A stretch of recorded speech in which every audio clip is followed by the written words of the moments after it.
Going on, vinyl spinners? The Vinyl Crew is here with another vinyl shootout. And if you saw my Stone Temple Pilots core, you saw what the next one is. Super Unknown. And this is a really good original shirt. So one of I love Soundgarden, and I am showing you, of course, down on the upside. Now what I have here, I'm very surprised. I first seeing this in person, but two, getting it for a good price. An original US pressing from 1996. And I think, and looks like there was also a Europe pressing on clear. There was clear vinyl they did then, but this one's the black one, which is good. And chop it off, it's the US one. And it's versing the 2016 reissue, and this is the European cut by Optimal. There are, I believe, GZ did this as well. So there's a couple, so when it says EU, there's a couple different U's, but this one's the best one, which is Optimal, so made in Germany. Remastered, all this for its anniversary. And you can easily get this. There's a colored vinyl that came out in 2019 that 2 discs of different colors. What they do? They're using the same master, the same stampers as this. So you're essentially getting this with colored vinyl. So we'll get this out of the way. Price. If you're just looking for price, you can get this much cheaper, easily. Colored vinyl, even then, not that much. But this right here, if you just want a decent one, cheap, get that. But this one though is a good amount of money. And it can range depending on condition, and it doesn't pop up for sale for too much. There are ones that are there, but they're crazier money. And then if you want them sealed, of course they're crazier money. But this one's really good. This one has a little label on it. This has a tiny bit from being the paper sleeves, but from viewing it's actually not bad. And then there's not much background noise. A couple clicks, pops, but the music's loud. It's not really noticeable. And I found after playing a couple times, they're not there as much. So let's get into the sound quality. So the sources, let's get into the sources on this. So the source, this one, and this one, they're cut from digital. So these are both digital. That's the other thing. They're not analog. So they're not analog. Neither of them are analog. They were recorded on an analog, and I believe mastered analog because the original disc says AAD. So they're, I believe, recorded, mixed on analog, and then it was only mastered on digital, which are what these are. But I love and unlike the Super Unknown and Bad Motorfinger, there's no 320 German cut from the original master tapes pressing. This one never got it, so there's none of that, and even then, crazy money. Now, this one is cut by David, forget his name, let's see. It is David,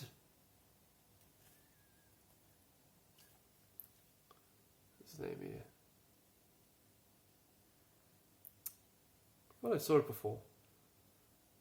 It's on the back. Here we go. Mastered by David Collins at A&M Mastering Studios in Hollywood, California. There we go. So, this is using the source they use. This is a 4416 mastering, and I hear it's what the CD uses, but when you hear it, it's yielding a different result. While this one, Bob Ludwig remastered it from the analog tapes. So they pulled the tapes out, made a new transfer, and then remastered digitally, which... Why? You're going for that effort of pulling the tapes out of the vault, just do an analog cut. I always don't get this. You already have the tapes out, using them, and I'm betting they're in good shape, because they haven't been used much. It's only the digital ones. So I bet you, it was just laziness. It was just they didn't want to do it, or who knows what at Universal Music Group, A&M was dumb. Like, you could have done that. And then I bet you this could have won hands down. Same with Super Unknown, all these others. So I don't get it on that end. So you get the highest digital source, other than if they did DSD, which what Mobile Fidelity has done for over a decade, but lied about it. So you get that with this, and I don't know.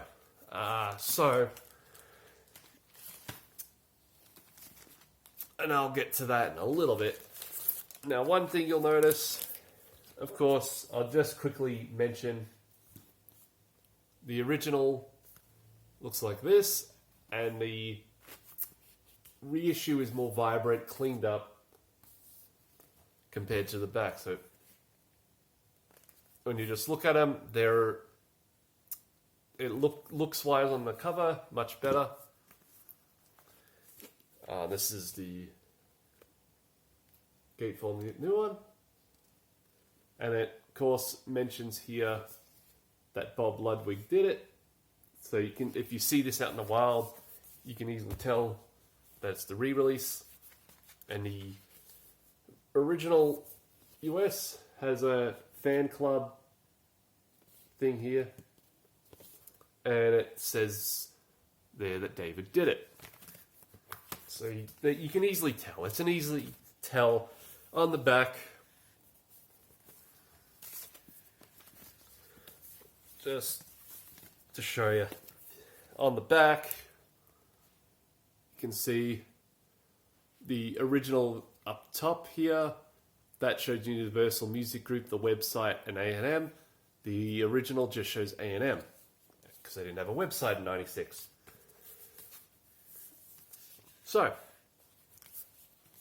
at least they don't make it hard to distinguish between the two, which is pretty good. I like when you can do that. And also the barcode on this one is a lot thinner. So a lot thinner compared to the reissue here. A lot thinner. So the original one here, it's a lot thinner, it's a lot fatter. And the original one is 73145 and the other one is 602547. That's just the first part of it, but you can easily tell. It's an easy tell, thankfully. And of course, you got the disc goes in there, whilst on the re-release,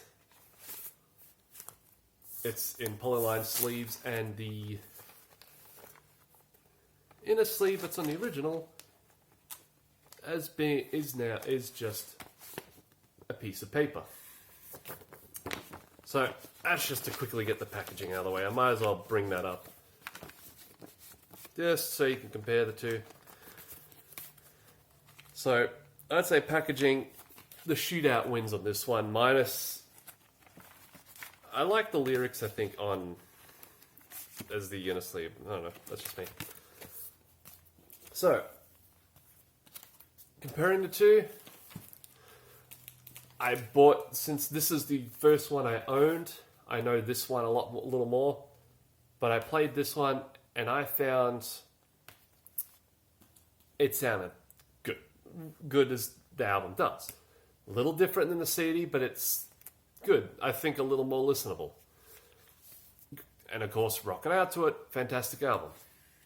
Now, since I got the original, surprising, I still can't believe I have an original of this. For some reason, this one just, even compared to the CD, I think this one has more of a bite. Well, first of all, it's cut louder. This is cut louder. It's got more of a bite, a little more of a punch, a little better stereo image, and which I think what this one suffers from is audiophile polish. It has a little bit of that polish to it. So for a grunge album, it's a little too polite, a little smooth. But on this, I think the individual instruments are a little separated. So you do have that, and treble is up a little bit. Chris's voice can be a little too in front at times, but to me, I think that's a good thing. I think for me, it's no problem. So it's a bit of a mixed bag with this one. It's got some good and bad. And then this one just, I think, sounds like a grunge record should. A little of some good compression, in your face, raw, punch. And I think has a little more bass to it. And I don't know, it has a tiny bit of that warm sound to it, that good fuzz of the guitars, drums. You can still hear everyone well in this one, So I don't know. It's that's the thing. It's using a similar master to the CD, or even the same, but whenever this was cut, there must have been a teeny bit of EQ to get this to cut, because you have to do a little bit of changing to get it to be playable on vinyl. And even surprising here, A&M actually gave a damn about doing a good vinyl release, not just cramming it all on one disc. So this is a pretty good release. The cover's pretty thick, and there's a bit of a dent. If you're showing a light, a little bit of a dent around there, but not really viewable. Yeah, there it is. You can see it now there. So it's sort of what you like, what sounds good to your ear, because it is a bit of a weird bag. It's not like Core where there's a definitive good sounding version. This one, it's like, well, which one do you like the way it sounds? Because I'm guessing the master tape is a lot different than both of these. And I really am not sure if that's going to happen. Like, is Audio Slave going to release their other two albums on vinyl? They sort of have. Like the third one, Revelations, got a reissue, but it was in North Korea and limited, crazy money. So I don't know. So who knows if we're going to get it? And then the thing is, have they survived the fire? I've heard this one, the Down on the Upside ones, they have survived from being burnt. Some say that other tapes of the albums, the masters, have survived. It's just sessions, demos and stuff. I don't know. But I think out of the two, if there's one that I'd say I'd be playing the most, I think it'd have to be this one. I'd have to do this one. Because it sounds, I think, to me, much more like a Soundgarden album. This one, I didn't really know much of a difference because I didn't have it to compare it to other than the CD, and I thought, oh, this is better than the CD. But comparing the two, yeah, now it's like, oh, well, which one? It's like, I'd say if you took some of the good off this and the good off this, put it together, even digital, it would have sounded really good. I think, I'm not sure if Bob Ludwig maybe had someone in the label in his ear and saying, no, do this, do that, has to sound like this. Not sure, because they don't like to give information out on those things, even though they should. Just put it out there. But in any case, it's a weird animal, I think, with this one. But this one does beat it, I think, packaging-wise. Like, even, I should show you, the discs, the labels on this are much more brighter than the original, which I think the print on this is a little dull, especially around the blacks. They're more grey. They're more grey than the black. Because yeah, that is how it should look. I think a little too much colour. A little too colourful for that, but yeah, just so yeah, that wins on packaging, but sound wise, yeah, it's just again a weird bag. It's a pick your poison thing. So drop down in the comments which, if you've heard both of them, which, or only have heard the original, or just heard this one. Like, see what have you felt with your ears? Because again, it's weird animal, a weird one where it's like it's not one or the other. It's just to me at least, but I think I'm going to be playing the original. And of course, you'll have those collectors go, no, don't play the originals.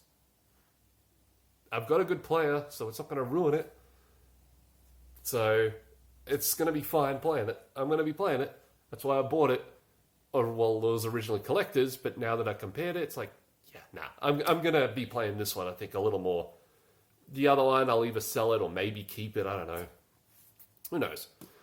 So, drop down below. What do you think? Which one's the best out of them all? Like, comment, subscribe, and follow me on Instagram, PinballCrow98. And I will see you in the next video, and hopefully I'll be doing another shootout. I love doing these shootouts. I've seen other YouTube videos doing it, so looking forward to doing more if I can, and also what records I've had in the past and Armed collection, because not many people do that. I just don't think many people do that now. I'm trying to go for what not many people have done, because I've done some pickup videos like, hey, I picked this up, but I don't know. I'll see what I'll be doing. It's a bit of experimenting, but hopefully I'll get a good system, and this will be a part of it. So, till next time, keep spinning that vinyl, keep rocking out to whatever you got in your collection. We'll see you in the next one.